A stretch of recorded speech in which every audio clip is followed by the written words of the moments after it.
Hello, I'm Matt and welcome to Badger Workshop. In this week's video, I'm doing a collaboration with Sean Evelegh. We came up with the idea of the challenge of making a small box and thought it'd be interesting how two different woodworkers with different styles went about doing the same project. So when you've watched my video, if you haven't already come from his, please click the link down below and go and have a look at Sean's video. So let's get started with this build. So my plan is to make a small box to keep some of my everyday carry or EDC items. I've got a wallet, Swiss Army knife, a pen, a torch and my keys. So I've drawn this little plan to work out the size I need. I've raided my scrap bin and found some bits of oak. I've got one bit that's suitable size, so I'm going to rip the other down to that. This piece is too tall to fit through my bandsaw, so I'm going to have to do it on the table saw, making several passes. I make cuts from both sides, raising the blade each time until I'm all the way through. When it's cut down, I run all the pieces through the thicknesser to bring them down to the same dimensions.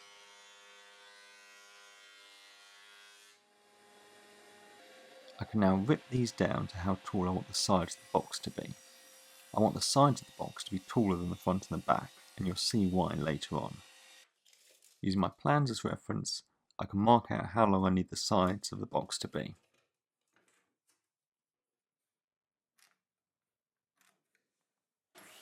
I set up some stops on the miter saw and get these cut down.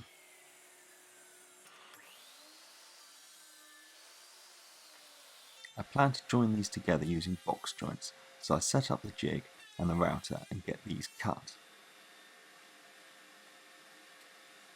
I want the box to have a rebate in it to accept a bottom panel, so I swap the blade out in the table saw to a 5mm grooving blade. There's a link down below to the tools I use. I can then raise the blade up to the height of this bit of wood I'm going to use as the panel for the bottom. I can then pass the bits that are going to be the front and the backs of the box through the table saw and get this rebate cut. Whilst I'm set up with this blade, I'm also going to cut the grooves for these internal dividers to go. So I mark out the positions and then I can use the miter gauge to get these cut. I'm just doing one pass, so I've got a 5mm groove for each divider.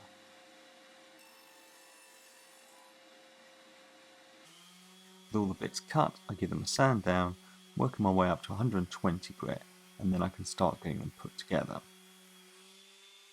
I get some PVA wood glue applied and spread out into the fingers. Then I can get the joints put together. Now, it did make quite a bit of mess with the squeeze out, so I had to do some clean up before I got the clamps on. The nice thing about these finger joints is, when you get the clamps on, they do tend to pull everything square. I got it all clamped up and then left it for a couple of hours to dry.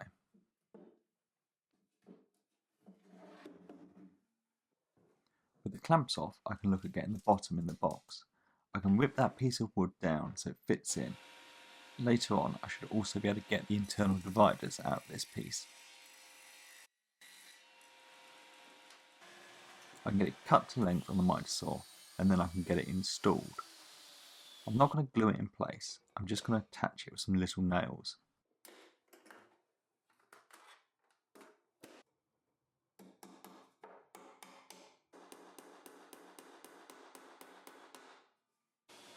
When I cut box joints, I always leave the fingers a bit long and then sand them flush, but I left these a bit longer than normal, so I'm just going to trim off the excess with the bandsaw. With most of the waste trimmed off, I can then use the random orbital sander to finish cleaning it up.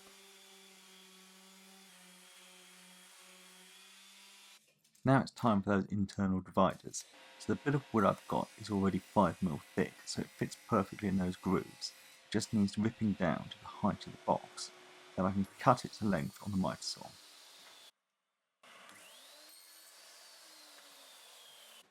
Again, I'm not going to glue these in place. They're a nice snug friction fit and they just need tapping down.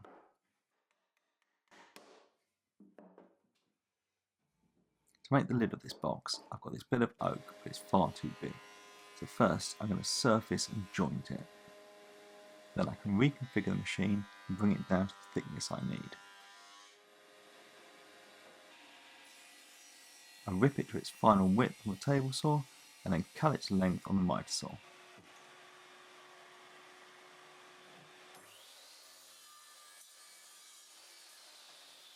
Now, as I said earlier, I left the sides of the box higher than the front of the back, and that's so I can make some hinges. So I'm just finding the centre point in the corners of these sides. Then I can get it clamped up in the vise, and I'm going to drill a 5mm hole. I've used the drill press to drill a hole through this bit of ply just to help guide the bit nice and straight. I can now get the door put in place. No, it's not a door, it's a lid, it's just the other way up. Anyway, I get it put in place, and then I can put the drill through those existing holes and drill down into the lid. Later I'm going to add some brass pins to act as hinges, but before that I need to do some more work on this lid. As it is, it wouldn't open when I install the hinges, so I need just to round over this back corner, so I use the hand plane for that.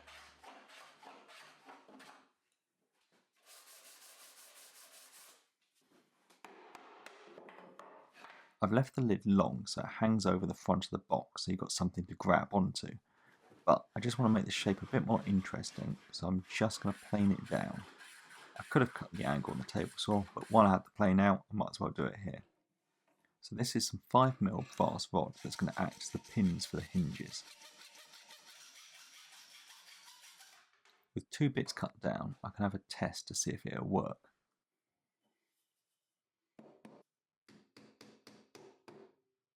Tapped in place is the moment of truth, and that seems to work fine.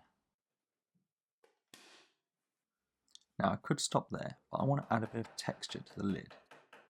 So I'm going to use a gouge to carve out some little scalloped cuts. I'm following no pattern, and I want them all to be different lengths.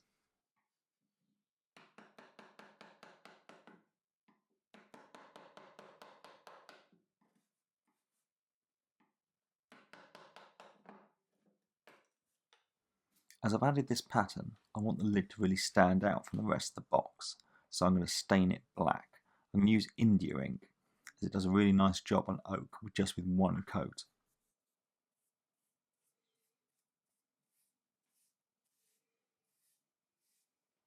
When the ink's dried, I can apply some finish, and predictably, I'm going to use some Danish oil. I get a coat over the ebonized box and the lid, and I think the scalloping is looking really great when the oil goes on.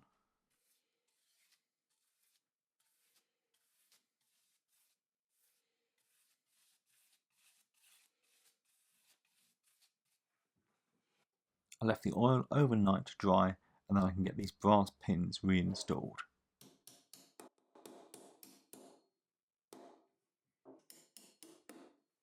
One last job, I'm just going to add some little felt feet to each corner of the underside. And that's it all done. Now I just need to get all my bits put in it.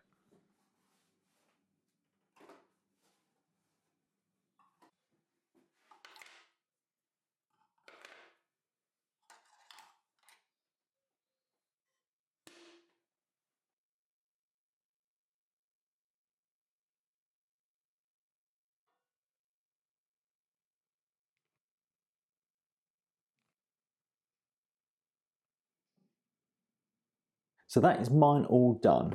I'm pretty pleased with how it came out. The one thing I'd change is how deep these cubbies are. Because my plan was to use the finger joints, I wanted it 2 fingers deep on each corner. So it meant it needed to be this deep. So if I was to do it again, I'd probably use a different method of joinery. So go and check out Sean's video. This is what he made.